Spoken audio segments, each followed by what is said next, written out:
Hello bachcho, let's read the question. The question says a biologist performed two series of experiment on lactase, the enzyme that hydrolyzes lactose into glucose and galactose. First, she made up 10% lactose solutions containing different concentration of enzymes and measured the rate at which the lactose was produced. The results of these experiments are shown in table A below.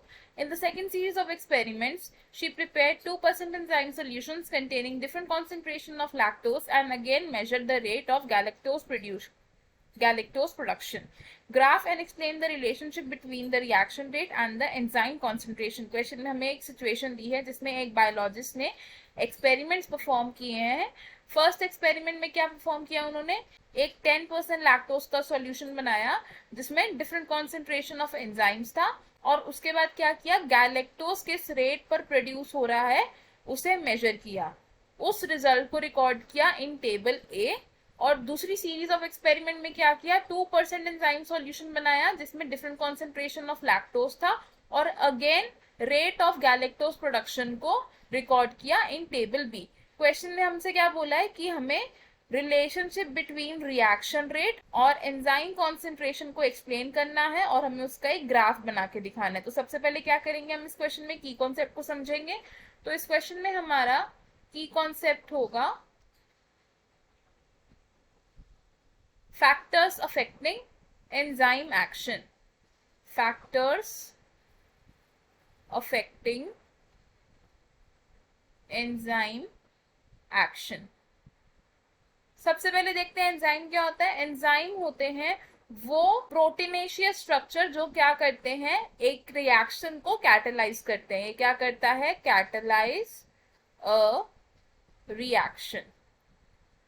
अब enzyme की activity को बहुत सारे factors affect करते हैं. उनमें से कुछ फैक्टर्स क्या है हमारे पास. फर्स्ट फैक्टर हो सकता है टेम्परेचर. सेकेंड फैक्टर हो सकता है सबस्ट्रेट कॉन्सेंट्रेशन.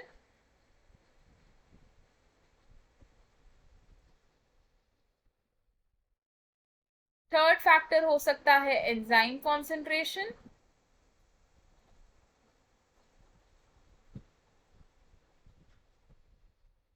फोर्थ फैक्टर क्या हो सकता है, प्रेजेंस ऑफ इनहिबिटर्स.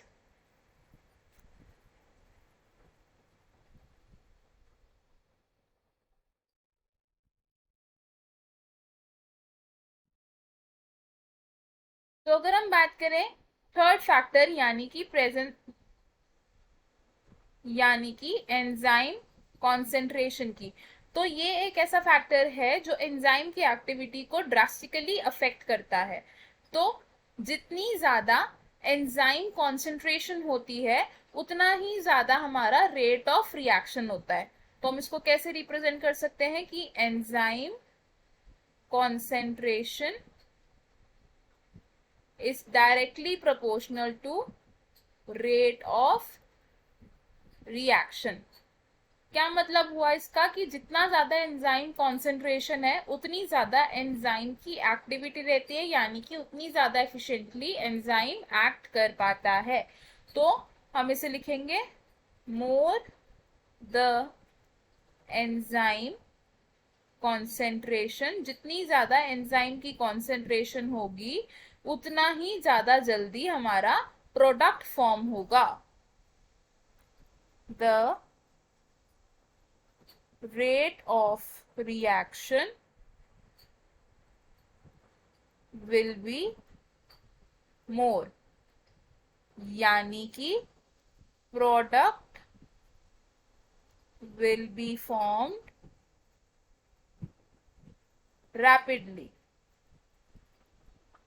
तो अगर हमें इसको ग्राफिकली रिप्रेजेंट करना होगा तो हम इसको कैसे रिप्रेजेंट कर सकते हैं, वाई एक्सिस पर हम लेंगे rate of reaction, rate of reaction, और एक्स एक्सिस पर हम लेंगे एंजाइम कॉन्सेंट्रेशन.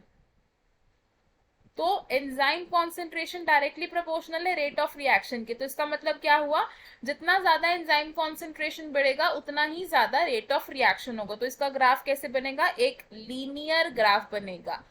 तो हमें हमारे क्वेश्चन का आंसर मिल गया. हमने रेट ऑफ रिएक्शन और एंजाइम कॉन्सेंट्रेशन के रिलेशनशिप को एक्सप्लेन किया एंड हमने उसको ग्राफिकली रिप्रेजेंट किया. I hope you understood it well. All the best. Thank you.